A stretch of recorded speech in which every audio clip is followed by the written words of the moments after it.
Arismaima Yamamunina Majo Pent Radio or ha any a trip or bacoso and wasuguso wutie. And you run on empe mu kasie and yede ebe so mo. Natures away no eye kasia a chat so cra and that day our Pent Radio eso. Na and you mri and summer who do a bano yedemu live Facebook and YouTube neso. Ubenya yen ahye ye life ebo so eye Pent Radio 100.1 megahertz woko ho a obehye yen sanso enna anwumrei areshe womo ewo feyi as Pentecost Junction womo nso etie kase yi bi enso ewo Damte Information Center na ene anwumrei ensam no ne yede baba so mo no na aposo no ebi enesem Wapenyi bako ya wakwadere ewo nhwehwemumu enkenka eni kuayo emu nhwehwemumu wode atodwa se de ensem ekeka kwo ene niema ekeka kwo paa ne de kiane ke anhwe ya afi emu ho ebeye den kakra Osofo a wɔhwɛ afisɛm so enso akasa ɛkyerɛ sɛ ɛba no kosifo a wɔhwɛ afisɛm so enso akasa ɛkyerɛ sɛ ɛba no kosidwumakuo anasa wɔn mo ɛhwɛ bambɔ ho nsɛnsɛm so a ɛma wɔ bia ama ne ho kwan ɛma amanyɔnyi bia anasa amanyɔkuo bia ɛnhyɛ ne kutupa ɛnhyɛ ne sɛ yɛ wadeɛ sei anasa sei na sɛ wɔyɛ adwuma yɛbɛkɔ agokansie ɛho nsɛm mu Yebeko agokansie ehun nsemu na sabre ya ye kasai wol panyini bako ya wobo ne ho modern na wakwadere ewo MPP amanyoko nim wo ye communication team member bako wono nso e de atodwa wo kire se Black Star wo ma bom ho modern ye pa enkenka eni adwen isusu ya coach a woda wo wano no wo susu ye eni eniema sade wodi gu akwam ni nyina eno nso ho ma ne bo no ye de besom mo Dom kuma wanom ewo emrehwebedwam enso ekire se wode nsam ukodi ama PURC efa sisia niam afoforo a wo mo pese wo ye se eba no nsuo na afe anyinamo ahode ho nsam eho se wo mo de kwosoro na afe wo mo teso no wo kire se proposal bi abam fa kase mu wo beti emu enkyiremu bebre no na we nso eka ho ene na anwumre ye kenkan ni nyina ede ama wo ewo sima aduasa entamo na kai na fashion nso sekase yedemu live ewo Facebook ne so eye Pent Radio 100.1 FM mesro like share na fa comment enso eto ase na ni nyina mu no Damte Information Center wo mo so afa kase ya ade ne makomako enwotwe odi kiremu se wo pe spices bit is akokɔ de indomie de jollof rice fried rice froye nantwinam aponchenam ananso se monko no wodi kiremu ebi a wo pe bia wonsa ebetimi aka na wo pe na watu de a ahoma wo frɛ asiso no eye 0244 525908 and 0207 805398 ena nwumrei wapesa makafo a yesin kunwa eye me ka kire nuaba nana ama buama ena afi Afia Fosuhemaa Pent Radio kasie efisam so na panya woda sembia kɔ ede ama eba no se bambo ho nsensemo empanyufo a wom deda no eba no mantam ahodo mu a enempo asoafo ahodo se wobia enhwɛ ne ho yie ne enu ntie kokoba se amanyokuo bi eka se chenchina che se di asem no kra ne tie no monnane no se ne ebeye ebekɔ ya afade a na kyese wom amma saa wohwe edi ama wo mo ehwebambo ho nsensemo enempo eba no se nyansem have no place within this framework. Many times people will call you, oh, we are in power, but it looks like we are not in control. They want you to be showing where power lies. That's not your role. Because if you do use your powers arbitrarily, you will also be contributing to destabilizing your own. When you faith leaders and the leader engage with you, they become your strongest allies in intelligence and prevention. Ladies and gentlemen, allow me to highlight government's ongoing efforts. We are modernizing and retooling our security services, strengthening recruitment and training, enhancing border protection, and deepening collaboration with neighboring countries. We continue to invest in community policy, recognizing that enduring peace is rooted in public trust. The Act 1168 serves as a cornerstone of a more responsive, integrated, and effective measure. Since our zoning office, we have deliberately extended security engagement beyond Accra, and many of you who are just to find have visited your regions, working closely with traditional authorities. Where ye also for was share a fisam so when for Muntaka Mohammed Mubarak. Yanko and some from na se yedi ye ni chemu ewo Savannah Regional Savannah Agricultural Research Institute emuno wapanyi a wono eneda Council for Scientific and Industrial Research ano eye Dr. Francis Kisi wode atodwe kyerese sade ensam egeka kɔ ewo omayimu na wona woduadua emu ewo mayimu no ebeto sabre nyina no enkame aye se bebre na wo munya nuadua wo mo emu ya akwakoye ade bi se nyame amfafie pa de a emu ho eba beye den pa ewo mayimu wo kyerɛ sɛ sa wo ha we nyina no ejina sɛ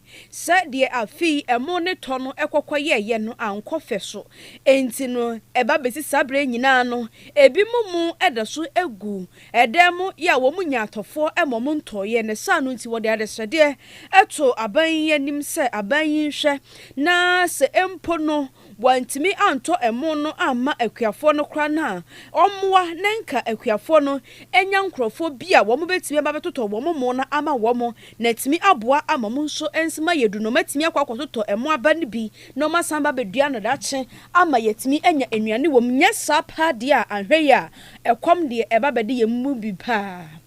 We are in the business of push and pull as farmers are able to the early generation that we do, they go in to buy from the seed companies, certified seeds. The seed companies also come in to buy our foundation seeds so that we can all be. But currently what is happening in the country where the rice farmers are not getting demand for their grain, they are also not going to buy the foundation seeds. And in return, the seed companies are also not coming. Last year by this time, especially when the farmers get signs of early rains, they rush in their numbers. The commercial farmers, the medium-scale farmers, and even the small-scale farmers come to pick the seeds. I remember one of the seed companies came, but then we have just harvested our dry season rice. We're in the process of cleaning. He says that we should just bag it for him. We know when we clean, the percentage lost in terms of the some added materials in the racing. So we have to work on that percentage and add to the quantity that he was buying. He picked it in that form. Paid cash to go and do his introduction because he wanted to plant it before the place gets flooded. So the demand was so high, and so like commercial farmers demanding 100 bags, 200, 500, some up to 1,000 bags. Onipa yatin nkan woko Savannah Regional Savannah Agricultural Research Institute emuno wono eneye panyi kwanchefo awoda Council for Scientific and Industrial Research ano Dr. Francis Kusi ena yetenene no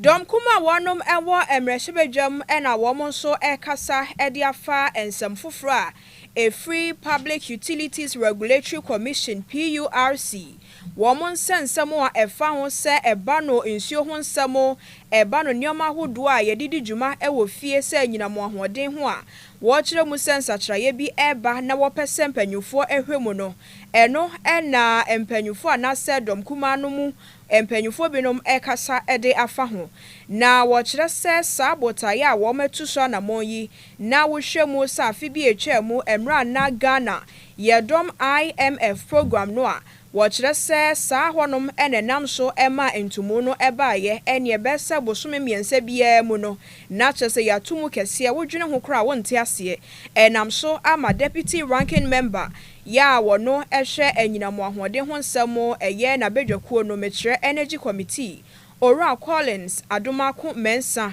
ena woka sache se empempre no peja wo ma peja mu no asa kwakwa ye kosa Ghana fo bebrenua ebisa esanse bosome bese miensa echi no ebia sa bosome miensa echi yetumu sei wo behwe no foforo beba no na enu so kwakwa ye se omanfo binom wo mabo mutirim keke na wo matumu yenshe da enya bibi potin bi e kire se sa brei ni sa brei ye tumu sei na sempo ye tumu sei abotaye nti na ye tumu sa no wo kire se kwakwa ye se ni obi abo nani a de beba ni tirimu na chese wo de atumu ebiomo nso ebinum kiremu a mampanyi a na kane wote so eye na nadodankwa ekufu ado na memu so wo kire se na penso na chese wo de sa entumu no eba ye no nso wo kiremu a ne nyina eye nkontompo sei na ora Collins adomako mensa ekasafai.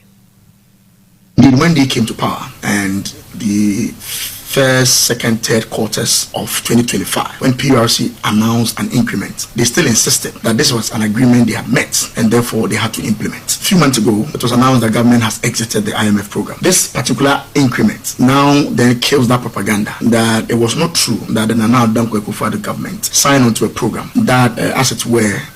gave PRC the mandate to quarterly increase.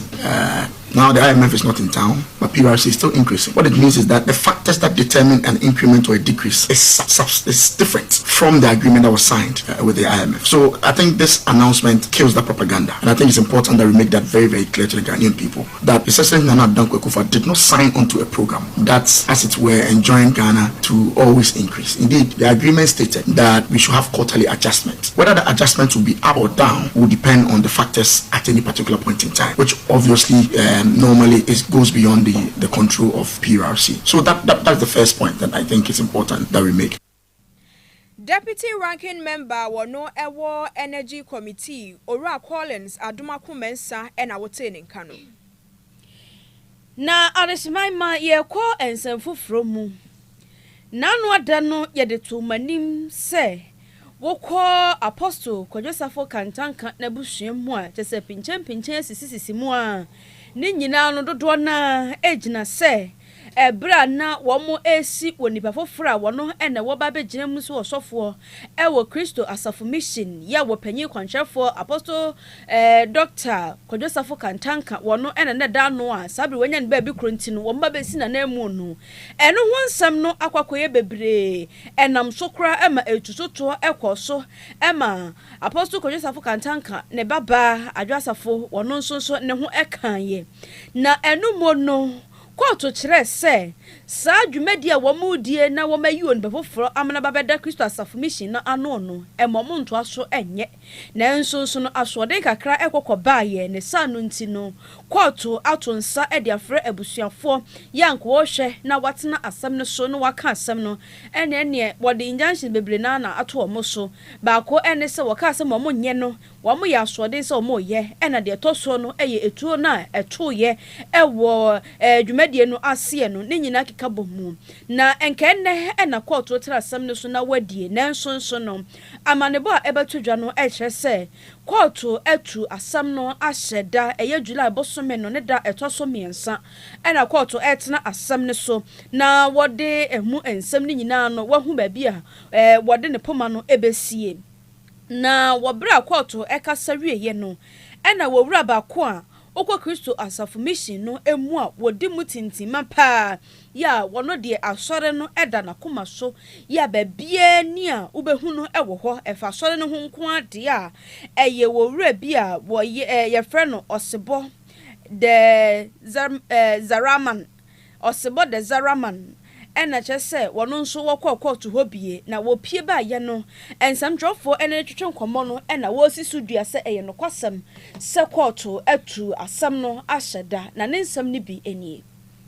Yekusi yani say first one na yede ba and out no na eye order na court no kire won say eni kwan say omoye nia e ka say omoye no na omo so no omoye and the second one contempt and the judge ne pese on the 3rd of July ready penny tiasia o kan two cases ni na bom na odin once pe and they are postponed to and I are joining to 3rd of July. Sorry ma, any pese papa, ni trimu po, any ne botaye. Enti, or the year constitution, no sa ye amendment to it no. Ye pase a year juma, na sorry for no, to womb. ɛno nti deɛ yɛyɛ no yɛnyɛ ma yɛn ho yɛyɛ ma asɔre no sɛ na ɛbɛyɛ na papa na gyina yɛ ɛne etirimu po a ɔde te asɔre no egyina na obi ahu sɛ ampa ɔyɛ Africa star ampa. Abusua eni ayati no eye osebo the Zaraman ena wono nso ede nsemwe atudwa no owura yi okwa Kristo asafo mission no emu a mekira sole a Apostle Dr. Kodjosafo Kantanka ede ba ye no wodi mu ntintima pa na wonde wafa Apostle set ne papa preko pe court ho nsensem a ewo na ye chie abusuafo ye si we ye mpene ene ho pensenpensen mu no wode nso ho amane no ababa betudwa no ene ye begina so na ya genkrato aba ye ba de aka no ye de beto aso amamu Midofo a minni hu agro na nsai die waduane ne da no ayɛ soronko ane omura ohinere spices abafi aduane de ayɛ soronko ohinere chicken seasoning se wo toto wo che ana wo ye akokɔ nam ho bribia fakakra som froye no ohinere stew seasoning no bema na jeta jollof no ohinere jollof seasoning ma no hwam ne odew mu odew fried rice no kra die ohinere fried rice seasoning e ma me fredwa frede aponchin kakra no me do ohinere go seasoning na ye asam na ne se mira ohinere seasoning powder ye woni beef shrimp noodles any de keke ka ho anunsu ye de aduane ne hwam ne de no ubedie de biom enti obapa ohinere spices aba ma yen aduane no aye de efrise ni die ne nso aye de ohinere spices e de ye e wodwa hodro mu etufon for 020-780-5398 and 0244-525908 FDA agi edwedien kratoi atom. Na ye to aso de a ye kɔ agokansie ene ho nsɛm agoprama so nsɛm na kyerɛ sɛ Black Star all the way no ɛno a ho amanebɔ ɛna yeguso a ye pepe mu no na sisi ye kasai de NPP amanyuko ni mu no communication team member ba kwa owo mu eye ora Emmanuel Senyo amepleno eno no nso ede na no atumu bie na ne nsema woka nyina de abasobode eno wo Black Star foi enkenkan ani coachi Kirus se wabo ne homode pa na waye nhyehyeye mapa anam so amagana ya yem hyehyeye ba kwa ne da ye so no atimi afri ho na afri ho no ankwankwankoye enkuguo sem na emom no kwakoye enigisem draw no eya de a chese Ghana de se ye ba se de draw ne kwakoye ye no se ye fa ne se japade pa de a eche koko eche godu eni efie da nkurache se mountains akese akurache no ye ni agiye papa we de sum ye boche bibia na enumo no enowre yi eche se onu krampo de ohu goalkeeper Benjamin Asare ni yem de ne pram was mo anya wo bia se wo bia wo no wo ball local team na mo de ne kwakodi Black Star enim se wo no na nkonkoda pom enfama Black Star for wase ne yem hye nankasa na nso no wo hwa dwumadi a Benjamin Asare edi wo po ni mu pa dia abrante no nyame wa hyira no na abrante no so wo bɔ ne homodin pa ene wo bɔ Black Star team no abaso ye Benjamin Asare je ne die sanso na coach enso je ne die ene wo ma mukeka ho ne defenders no wo bɔ mu nyina abaso bi na owura yi ne nsɛm bi a wo de trudwa no ebinie. I think yesterday, I want to believe that this coach, he knows his work. No, the coach knows his work. Let's not underrate the coach. Because if I look at what Thomas Partey did to Hurricane and then what Jordan was also doing, these guys, they were actually put there for something. And they knew what they were doing. So for me, I want to believe and I want everybody to join in this celebration. And for Benjamin Asare, he was one person that a lot of people didn't trust. That when I watched the first game with Panama, I fell in love with Atizigi's style of,